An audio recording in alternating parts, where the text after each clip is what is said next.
to us every day. A strange number calling our phone, selling something we don't want. The I-Team has discovered those calls are more than just annoying. They're potentially illegal. But there is a way to fight back against some of those junk phone calls. One Milwaukee man is doing just that after he says a company called him at least 300 times. Unknown caller. For the last 2 years, I blocked that number, the number that they were originally calling from. Haynie Smith has spent a lot of time trying to shake one persistent telemarketer. Some way they were still getting to my voicemail. But no matter what he did, those calls just kept coming. And the other numbers were like random, so it was hard for me to keep track of. An online school, Ashford University, was on the other end of the line. You know, I don't remember how I encountered them and how they encountered me. I just remember them calling.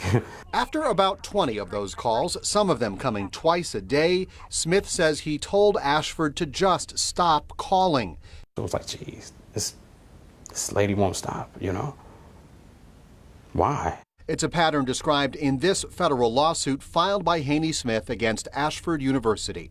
Around July 2015, he told Ashford to stop calling, but the calls kept coming, even after Smith's lawyer sent Ashford a letter demanding they cease and desist. You know, you can tell them to stop, and they have to stop, and then it's unlawful if they don't. Craig Kimmel is Smith's lawyer.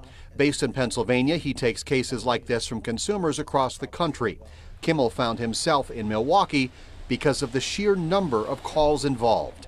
In his belief, every call from Ashford dating back to 2015 violated federal law. They continued to call, and we have the proof that they received our letter, and we have the proof that they continue to call. Since 1991, people have been protected from junk phone calls by the Telephone Consumer Protection Act.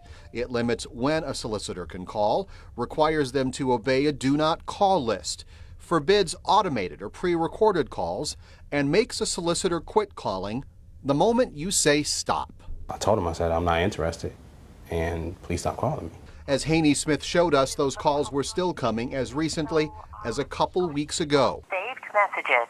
Calls saved as voicemails, now potential evidence in his case. Hi, Haynie. It's Ashley from Ashford University. Was reaching out again to see when we can touch base. Under TCPA, violators can be made to pay anywhere from $500 to $1,500 per phone call. In a case like Haynie Smith's, with more than 300 potential violations, he could win more than $150,000. Craig Kimmel says lawsuits and damages are the only way to get some callers to stop. Companies will keep calling and calling and calling until you give them a reason not to. The I-Team asked Ashford University to explain what happened here. In a statement, a spokesperson said, quote, "We comply with all laws related to the Telephone Consumer Protection Act, and we intend to vigorously contest the allegations in Mr. Smith's complaint." We have a link about what you need to know about how to fight these junk phone calls at our website, tmj4.com.